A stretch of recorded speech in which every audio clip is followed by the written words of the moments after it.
아마 주보에서 보셨을 수 있지만 저는 당분간 이 설교를 시리즈로 묶어서 그 시리즈 제목을 어, 아침이 밝아올 때까지 이렇게 제목을 지었어요. 근데 이 제목을 듣는 순간 이거 혹시 유행가 제목 아닌가? 들국화라고 하는 이 락 그룹이 제가 어렸을 때 그 아주 인기였는데 그 제목이 떠올려지는 분들은 아마 저와 같이 386 세대이실 거예요. 친구들이랑 노래 굉장히 열심히 따라 부르고 너무 음이 높아가지고 막 목 터질 뻔했던 그때 기억도 있습니다. 설교 제목을 우리가 이런 무슨 영화 제목이든 아니면 뭐 가요의 제목이든 이렇게 하는 거에 대해서 좀 의아해하시는 분이 있을 수는 있겠어요.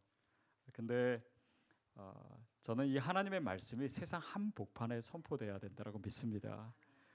그리고 믿지 않는 사람들, 크리스찬 문화에 아직 어색해하는 분들과의 접촉점이 참 중요하기 때문에 그런 면에서 의미가 있다라고 생각이 들고, 또 2부 예배 때는 제가 옷을 이렇게 입었습니다. 1부 예배 때는 제가 양복을 입었어요.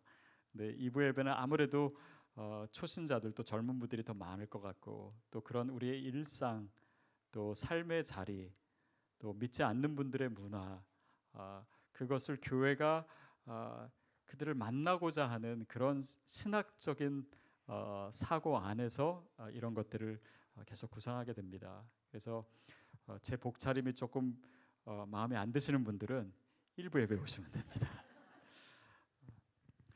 오늘부터는 또 예배 설교 끝나고요. 우리가 정말 주님을 만나는 시간을 뒤에 한 10분, 20분 갖게 되는데 특히 그 시간에 성찬에 참여합니다. 근데 매주 저희가 성찬을 할 거예요. 근데 성찬 기기를 준비할 때 저희가 한 가지 생각한 것이 있습니다. 그것은 보통은 성찬 기기 하면 막 황금색 번쩍번쩍거리는 거 아주 비싸고, 근데 그렇게 하지 말고 우리 일상의 밥그릇 같이 평범한 도구들, 왜냐하면 하나님의 임재, 이 성찬이 주님이 우리에게 오시는 거 아니에요? 그것은 단지 특별한 시간, 특별한 장소에서만 이루어지는 것이 아니라 우리의 일상의 자리, 또 우리의 먹고 사는 자리, 그런 의미를, 그런 신학을 담았습니다. 그래서 우리가 매주 성찬하는 것도 그런 의미가 있고, 또 성찬에 참여하고, 또 이 모든 것이 우리 일상의 터에서 주님을 만나고자 하는 그런 의미가 있습니다. 이 말씀을 왜 드리냐면 여호수아는 성경으로 치면 여섯 번째 책입니다. 창세기, 출애굽기, 레위기, 민수기, 신명기 다음에 여호수아잖아요. 창세기부터 신명기를 한꺼번에 뭐라고 하시는지 아십니까? 모세오경. 모세오경이죠. 그걸 히브리어로 하면 토라라고 합니다. 토라. 근데 여호수아서는요, 보통은 우리가 어떻게 알고 있냐면 이것은 역사서다라고 알고 있어요. 근데 맞습니다. 개신교나 뭐 캐톨릭이나 정교에서는 여호수아를 역사서에 포함시켜요. 그런데 유대인들은 이 여호수아를요, 느비힘이라고 해가지고 예언서에 포함시킵니다. 그것은 단지 여호수아에 나타난 이 내용들이 그냥 역사의 한 부분이 아니라 하나님의 말씀이에요. 그러니까 예언, 맡을 예자를 쓰죠. 결국 우리의 삶의 상황이나 삶의 정황 속에 하나님께서 말씀하신다라고 하는 의미를 가지고 있습니다. 그래서 여호수아서가 저와 여러분의 상황 속에서 말씀하시는 그 하나님의 음성의 채널이 되기를 바랍니다. 그래서 우리가 그 여호수아의 역사에 참여하는 거예요.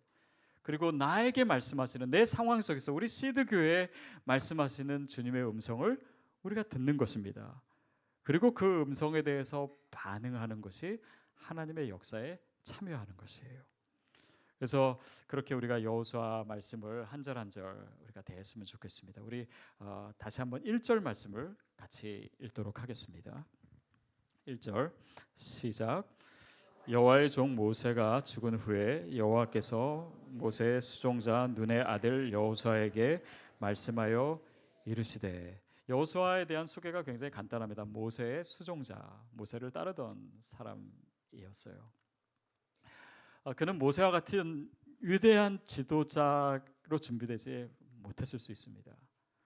그리고 그에게 주어진 사명은 그러나 너무 중요하고 너무 큰 것이었어요. 가나안 땅에 이스라엘 백성을 데리고 들어가는 것입니다. 그것 자체도 쉽지 않은 일인데 이제는 가나안 땅에서 여리고 성을 비롯해서 이 강한 대적들과 싸워야 돼요. 전쟁을 치러야 됩니다. 그 일을 갑자기 맡게 된 거예요. 그러니까 여호수아가 얼마나 두려웠을까요? 얼마나 자신이 없었을까요? 그리고 얼마나 걱정이 많았을까를 우리가 생각해 보게 됩니다. 그 뒤에 나오는 구절들이 하나님의 말씀인데 그 말씀에서 여호수아가 어떤 상황 속에 있었는지를 우리에게 얘기해 주고 있어요. 강하고 담대하라라고 하는 이야기를요. 하나님이 이 구절까지 3번을 하십니다. 그러니까 얼마나 여호수아가 쪼다같이 두려워하고 그랬으면 하나님께서 그렇게 말씀하셨겠어요. 그리고 내가 너를 결코 떠나지 않을 것이다. 내가 너와 함께할 것이다. 이 얘기를 반복해서 얘기하세요. 두려워하지 마라. 놀라지 마라. 마치 겁에 질린 어린아이를 얼레듯이 하나님께서 두려워하고 있는 이 여호수아에게 그렇게 말씀하고 계십니다. 자, 이렇게 그런 상황 속에서 여호수아가 두려워했던 것처럼 우리도 두려워할 수 있어요. 우리 삶의 상황 속에서 걱정할 수 있습니다. 그리고 보통 사람들이요 이렇게 좀 비상식적인 반응이나 행동들이 어디서 나오냐면요 두려워할 때 나와요. 제가 아는 한 분이 한 번은 뭐 미국에서 이제 그 밤에 운전을 하다가 막 비가 오고 깜깜하고 막 그런데 차가 고장이 난 거예요. 그래서 그냥 차를 세워놓고서 어떻게 할 줄을 몰라가지고 이제 도움을 요청해야 되는데 뭐 차를 세우려고 해도 뭐 이렇게 차가 서지를 않고 뭐 그렇게 해가지고 걱정하다가 간신히 저쪽에서 다가오는 트럭을 하나 세웠어요. 그래서 트럭 운전사가 이제 무슨 일인가 하고 이제 창문을 내렸는데 그 트럭 운전사에게 이분이 뭐라고 말을 했냐면 May I help you? 이렇게 물어봤대요. 그러니까 막 긴장하고 어려우니까 뭐 이 알았던 영어도 잘 안 되는 거죠. 여러분 두려운 상황에 처하면요 우리가 가지고 있는 것도 발휘를 못합니다. 근데 이제 한국 사람들이 미국에서는 이렇게 버벅거리다가 물론 여러분 중에 영어 잘하시는 분도 있겠지만은 한국 가면 영어가 터지시는 분들이 있어요. 그러니까 막 뭐 대화하는데도 막 영어 단어가 막 계속 나오고 뭐 조금만 부딪혀도 뭐 I'm sorry, 뭐 excuse me가 저절로 나오고 뭐 조금 당황스러우면 oops 하시던지 뭔가 이렇게 한국 사람 다 영어 뭐 자기보다 못하든지 비슷비슷하니까 더 자신감이 생기는 거예요. 자, 우리가요 이 두려움이 한국 사람들이 사실은 영어 공부 많이 했습니다. 그렇죠? 근데 자신감이 없고 두려우면 자기가 아는 것을 표현을 못해요. 두려움이라고 하는 것은요 그렇게 해서 우리의 생각을 통제합니다. 우리의 언어를 통제해요. 우리의 마음과 우리의 상황을 우리의 현실을 통제하기도 합니다. 그러니까 사탄은요 거짓말장이잖아요. 그러니까 우리의 이 본질 자체는 건드리지 못하는데 우리 상황 속에서 두려움을 줌으로 인해서 우리를 통제하려고 합니다. 이게 두려움이 갖는 영향력이에요. 아이들 어렸을 때, 저 어렸을 때만 해도 이렇게 아이들이 막 울거나 말 안 듣거나 그러면 엄마 아빠들 뭐라 그랬냐면 망태 할아버지 온다 그랬어요. 그러면 아이가 그냥 망태 할아버지가 뭔지도 모르면서 울음을 뚝 그치던지 말을 듣기 시작하던지 그랬어요. 뭔가 이게 두려움을 통해서 통제하는 거예요. 뭐 혹자는 뭐 한 나라와 사회도 그런 식으로 통제가 된다. 뭐 예를 들면 뭐 냉전 시대 뭐 소련의 어떤 그런 이 공격이 언제 있을 수 있으니까 그런 두려움과 공포심을 조장해서 군수 사업을 통해서 나라의 산업을 유지하고 정제를 유지하고 뭐 이런 이야기가 있는 것처럼 두려움이라고 하는 것은 우리를 통제해요. 굉장히 강한 감정입니다. 여호수아가 두려움 가운데 있었습니다. 그런데 하나님께서 그를 그대로 두시지 않고 그의 삶에 개입하기 시작하시는 거예요. 그래서 말씀하시는 내용이 오늘 본문입니다. 어떻게 말씀하시냐면 우리 2절 말씀 같이 보겠습니다. 2절 시작. 내 종 모세가 죽었으니 이제 너는 이 모든 백성과 더불어 일어나 이 요단을 건너 내가 그들 곧 이스라엘 자손에게 주는 그 땅으로 가라. 모세에게 약속하시는 그 땅으로 가라라고 말씀하시는 거예요. 여호수아는 가뜩이나 자신 없는데 이 명령이 주어졌으니 이것은 행하지 않을 수도 없고 그 두려움 가운데 이것을 어떻게 해야 되나 고민하고 있었을 것입니다. 두려워하고 있었어요. 그러나 사실 여호수아는요, 믿음이 없는 사람이 아닙니다. 기억하시듯이 민수기에서 보면은 이 가나안 땅 정탐할 때 12명이 갔는데 여호수아와 갈렙만이 하나님의 약속을 붙들고 그들은 우리의 밥이다, 우리가 그 땅에 들어갈 수 있습니다라고 얘기했던 바로 그 사람이 여호수아예요. 그런데 지금 두려워하고 있다라고 하는 것은 무엇입니까? 우리가 믿음이 있음에도 두려워할 수 있어요. 두려워한다고 해서 믿음이 없는 것이 아닙니다. 왜냐하면 우리에게 믿음이 있는데 또 그런 경험도 있는데 그 믿음이 오늘 내 상황에서 워킹하지 않을 때가 있는 거예요. 그것이 오늘 우리의 신앙의 딜레마입니다. 저는 제가 섬기고 있던 얼바인 온드리 교회를 그만둘 때 제 딴에는 담대했습니다. 담대하게 비전을 선포하고 나왔어요.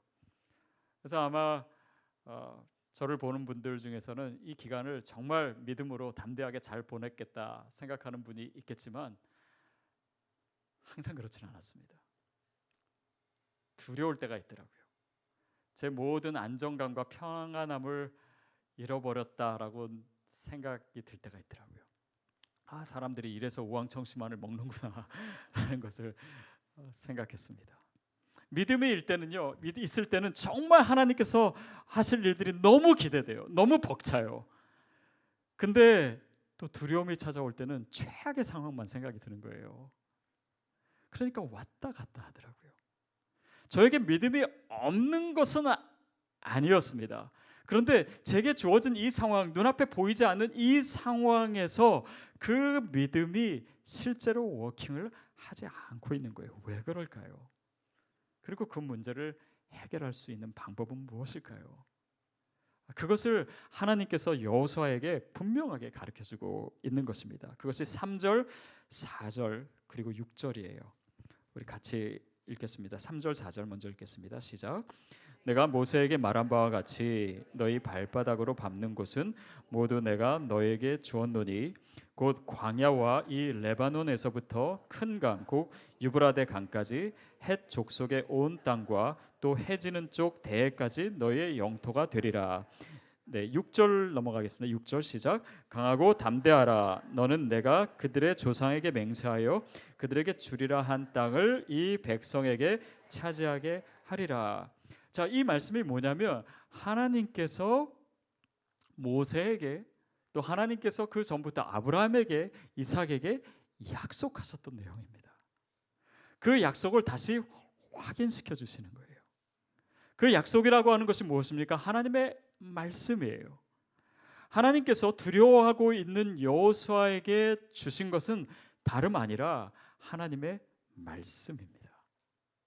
그 말씀이 우리의 삶의 자리에 들어올 때 이 두려움을 대면하게 하는 거예요.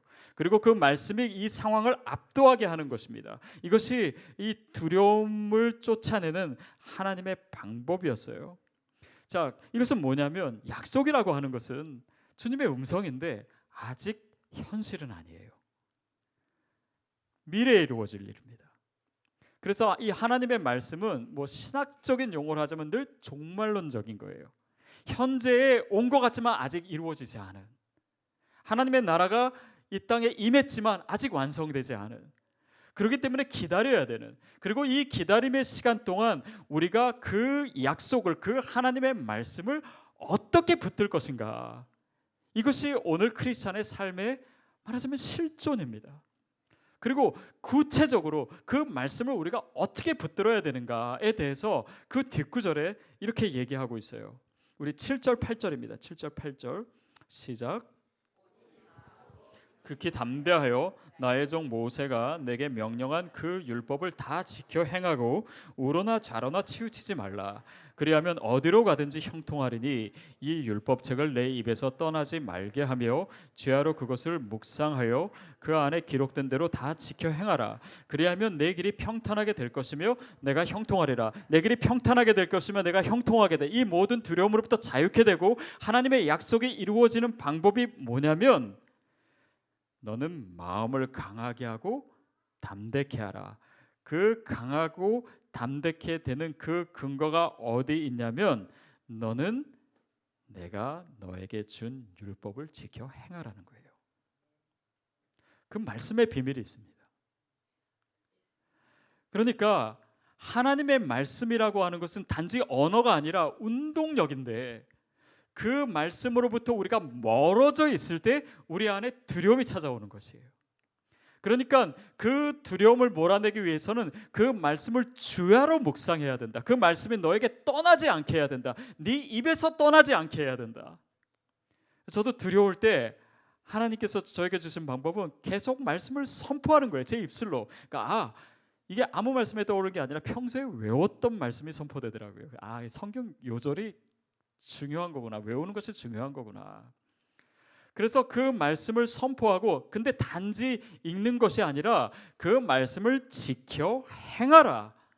여러분 이것이 왜 중요하냐면 우리가 하나님의 말씀을 듣고 그 말씀을 묵상하고 그 말씀을 행했을 때 하나님의 임재의 실체가 내 삶에 드러나는 거예요. 그러니까 이 두려움의 상황, 보이지 않는 상황 가운데 주님의 임재가 체험돼야 이 두려움으로부터 벗어날 수 있지. 그냥 읽는 것만으로도 다 되지가 않더라고요. 아마 어떤 분이 이렇게 생각할 거예요. 아니 내가 하나님의 말씀 멀리 한 게 아니고 주일날 예배 드리고 성경 통독도 하고 큐티도 했는데 여전히 두렵더라. 거기에는 이유가 있어요. 제가 한 번은 제가 아는 집사님 중에 이렇게 체질 검사를 해주시는 분이 있어요. 그래서 이분은 이제 체질에 맞는 음식도 권해주시고 또 치료법도 이렇게 가르쳐주시고 그러시는데 제가 한번 질문했습니다. 집사님, 저는 체질상 근육이 잘 안 생기는 것 같아요. 운동을 해도 근육이 잘 안 생겨요. 제 체질이 어떤 체질이고 또 어떻게 해야 됩니까? 그랬더니 그분이 뭐라 그러냐면 목사님은 체질 때문이 아니라 근육이 생길 만큼 운동을 안 해서 그렇습니다. 그 말에 일리가 있더라고요. 좀 힘들면 그만두고 그러니까. 근데 이 말씀이라고 하는 것이 그래요. 그냥 내가 말씀을 읽었다라고는 어떤 행위가 아니라 그 말씀 속에서 우리가 주님의 음성을 들을 수 있어야 합니다. 우리가 주님의 음성을 들으면 그 음성에 반응하게 되어 있어요. 그 반응할 때 하나님께서 우리 삶에 행하시는 일들이 있습니다. 그런 일들을 우리가 날마다 체험하는 가운데 그 주님 임재 앞에 우리가 서게 되는 거예요. 그게 두려움을 쫓아내는 것이지 어떤 우리의 신앙적인 종교적인 행위가 아닙니다. 결국 하나님께서 여호수아에게 말씀하신 것은 너무나 분명해요. 그 말씀이 내게서 떠나지 않게 하라는 거예요. 그러면 금년 한 해 2019년 저희 시드교회 표어는 한번 읽어주실래요?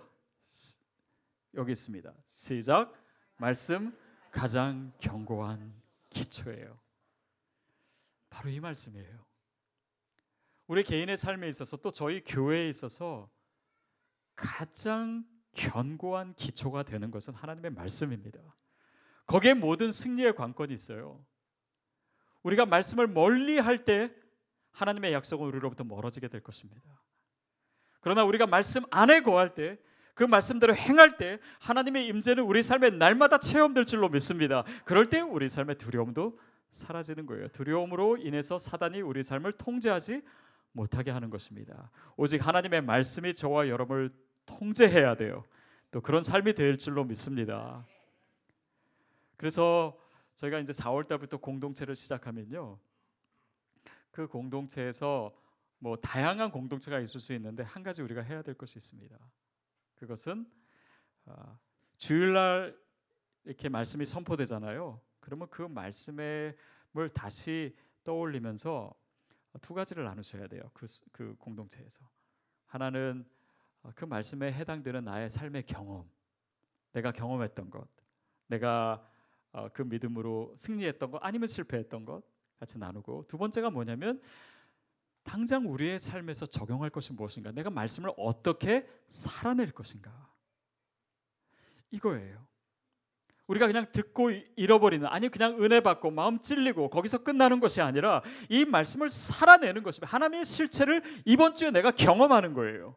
그러니까 그 말씀을 통해서 내 삶에 하나님의 임재가 체험되고, 그 하나님의 임재 가운데 있을 때 우리의 모든 염려와 걱정은 사라지고 하나님의 약속이 성취되기 시작하는 것입니다. 그것이 말씀의 이끌림을 받는 것이고, 그 견고한 기초 위에 서는 것이에요. 우리가 다시 말씀으로 돌아가야 됩니다. 그러기 위해서 성경 통독하는 거예요. 이것은 여러분 말씀에 내가 어떤 의지를 갖는가에 따라서 성경을 전체를 다 읽든 신약을 읽든지 복음서를 읽는 것이 아니라, 아마 여러분의 지금 상황 속에서 읽을 수 있는 분량이 있을 거예요. 거기에 맞게 읽는 것입니다. 그러나 우리는 똑같이 말씀의 기초 위에 서는 것이에요. 자, 이것입니다. 우리의 삶의 자리에 말씀을 떠나지 않게 하는 것, 우리가 말씀을 떠나지 않는 것, 그거를 더 자세하게 5절 또 9절이 얘기하고 있습니다. 5절 9절, 우리 5절부터 읽겠습니다. 시작.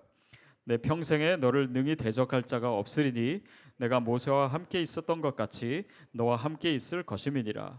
내가 너를 떠나지 아니하며 버리지 아니하리니. 9절 말씀, 내가 내게 명령한 것이 아니냐? 강하고 담대하라. 두려워하지 말며 놀라지 말라. 내가 어디로 가든지 내 하나님 여호와가 너와 함께 하느니라 하시니라. 이 말씀은 공통적으로 뭘 얘기하냐면 내가 너를 떠나지 않겠다. 내가 너와 함께 하겠다. 근데 그 함께 하시는 것을 우리가 체험하는 방법이 뭐라고요? 우리가 말씀 안에 거하는 것이에요. 그 말씀대로 순종하는 것입니다. 말씀을 살아내는 거예요. 말씀과 부딪히는 거예요. 왜냐하면 말씀이 성령의 검이기 때문에 그 성령의 검으로 우리를 공격하는 그 사단과 그 속임수와 그 모든 두려움을 우리가 이길 수 있기 때문입니다. 몇 년 전에 제가 보았던 영화 중에 아바타라고 하는 영화가 있었어요. 보신 적 있습니까? 거기서 보면 이 사람이 이제 아바타로 변하게 되면은 이 전설적인 이 용사가 돼가지고 막 하늘을 날아다녀요. 근데 다시 현실로 돌아오면 이분은 걷지를 못하는 그냥 퇴역 군인입니다. 어쩌면 그런 모습으로, 그런 패턴으로 살아가는 크리스천이 있을 수 있어요. 뭔가 예배 드릴 때는 뭔가 능력이 넘치는 것 같아요. 말씀 읽을 때는 뭔가 하나님이 살아계신 것 같아요. 내 삶에 역사하실 것 같은, 다시 현실로 돌아가면 굉장히 무력감이 들고, 하나님은 지금 내 상황에서는 일하시지 않는 것처럼 여겨지고, 그러니까 다시 두려워하고.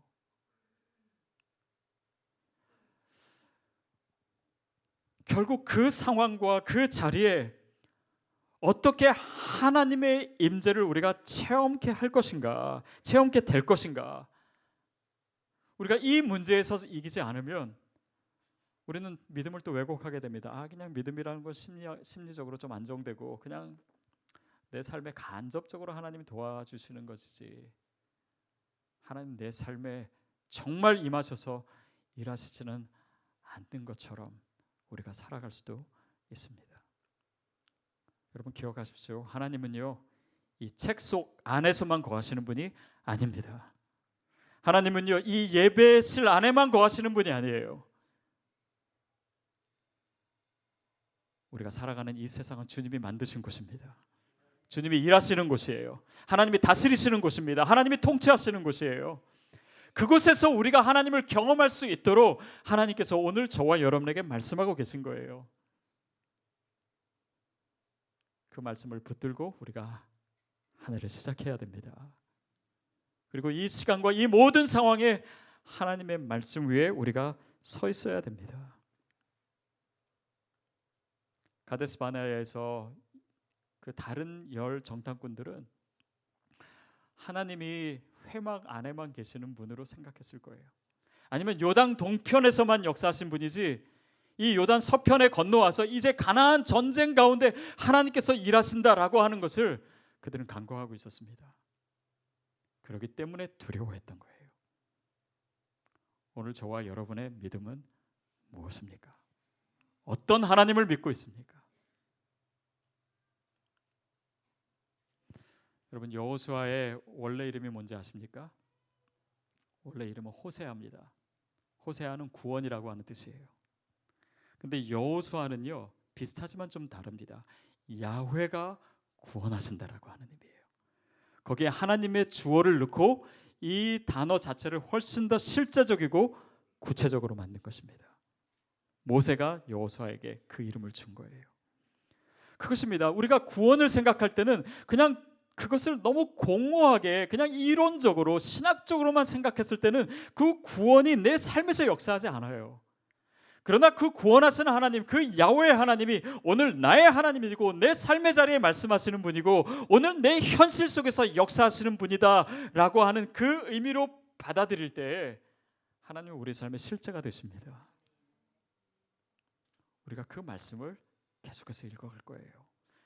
그리고 그 읽는 말씀이 하나님의 음성이 되고 우리 삶에 실제로 역사하시는 하나님을 우리가 체험하게 될 것입니다. 우리 교회가 체험하게 될 것입니다. 아침이 밝아올 때까지.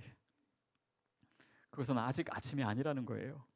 하나님의 약속은 있습니다. 하나님의 말씀은 있어요. 그러나 아직 어둡습니다. 그러나 오늘 우리가 어떤 태도로 이 말씀을 붙들 것인가? 이 말씀 가운데 정말 하나님의 음성을 들을 것인가? 이 자리에 같이 있지만 어떤 사람은 사람의 음성을 듣고 어떤 사람은 하나님의 음성을 듣습니다. 어떤 사람은 그 음성을 듣고 그냥 잊어버리고 끝나겠지만 이 어떤 분은 이 말씀이 내 삶에서 살아 움직이고 역사하고 체험되는 분도 있을 거예요. 그러는 가운데 그 모든 두려움은 사라지게 될 것입니다. 찬송가 중에 이런 가사 있습니다. 여호수아에 대한 거. 여호수아 본받아 앞으로 가자. 여호수아 본받아 앞으로 가세. 근데 저는 그 뒤에 나오는 가사가 조금 이렇게 처음 들을 때 이해가 안 됐어요. 우리 거할 처소는 주님뿐일세. 좀 생뚱맞잖아요. 우리가 지금 가는데 우리가 거할 처소는 주님뿐이다. 여러분, 이것은 장소의 문제가 아니라는 거예요. 하나님의 임재는요, 회막이냐 회막 바깥이냐, 요단 서편이냐 요단 도편이냐, 가나안 땅이냐 아니면 다른 곳이냐, 이런 문제가 아니에요. 우리가 주님의 말씀 안에 거할 때 우리가 거할 처소는 오직 주님뿐이다. 주님 안에 거하는 것입니다. 바로 그것을 통해서 우리의 두려움을 하나님께서 내어쫓기를 원하세요. 사단이 우리의 삶을 통제하지 못하게 하십니다. 오직 주님의 말씀이, 오직 주님의 약속이 저와 여러분의 삶을 이끌어 가기를 주님이 원하세요. 주님의 말씀은 내 발의 등이요 내 길의 빛이 되십니다. 그 말씀 안에 거하십시오. 그 말씀의 기초 위에 서십시오. 그 말씀을 듣고 그 말씀을 지켜 행하십시오. 그럴 때 우리가 상상할 수도 없는 하나님의 약속이 우리 삶에 펼쳐질 줄로 믿습니다.